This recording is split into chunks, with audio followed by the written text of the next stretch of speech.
So I keep coming back to this idea of the shadow, the Jungian thing.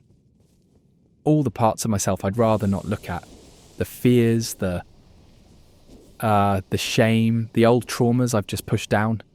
And the thing is, when I don't look at it, it doesn't just go away, it gets projected. I start seeing my own bullshit in other people. I'll get pissed off at someone for being arrogant. And then I have to stop and ask myself, okay, where am I being arrogant and just refusing to see it? It's a total illusion that the fight is out there. It's not. The conflict is always inside.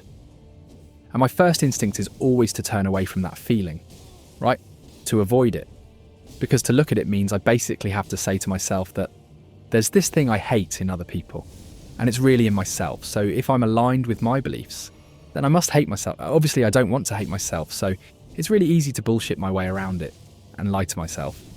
But that's the whole trap. The real work is to make a habit of turning towards it, to get curious about the fear instead of just reacting to it. I've been thinking about this with these three modes of being: the prophet, the warrior, and the lover. And when they all come together, that's the king. It's a way to make this idea concrete for myself. And these ideas, at least for me, were originally explored in the book King, Warrior, Magician, Lover. In the book, they are 4 distinct archetypes. In my own personal kind of model, it's more like 3. But when they're in balance, they essentially equal the 4th, the king.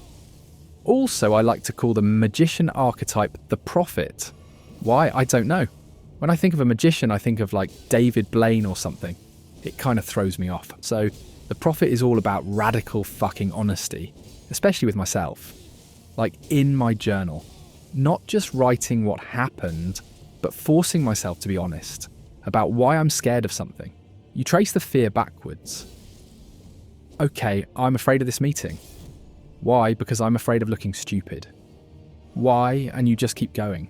The idea is that if you can be honest externally, you can start being more honest internally. It's that, as without, so... well, you know how it goes. Then there's the warrior.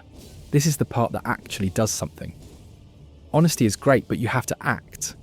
So when I feel that fear, that knot in my stomach, the warrior practice is to move directly toward it. Do the thing I'm afraid of. It's about training that instinct. Instead of flinching away from the shadow, I'm training myself to instinctively look right at it. And I have to bring that prophet level honesty with me while I do it. And the last one, the lover, this one is different. It's about creative expression, making art. And I'm not talking about becoming some great artist. It's more like giving a shape to the things that don't have words. It's creation. You feel some kind of heavy emotion and you can't analyse it away, so you paint something or write a weird poem or make some music. The only rule is that it has to be true. It has to come from a place of integrity. It's like building a mirror for the parts of your psyche that you can't see directly. And the whole point is that when all 3 are working together, the honesty, the courage, the creative integrity, the conflict just kind of dissolves. You realise the shadow wasn't an enemy. It was this major ally in disguise the whole time. You look back and see how that thing you were so terrified of was actually a necessary step. It's only then that you get that real harmony, and the world outside starts to reflect what you've sorted out on the inside. You just have to face it, honestly, and with everything you've got,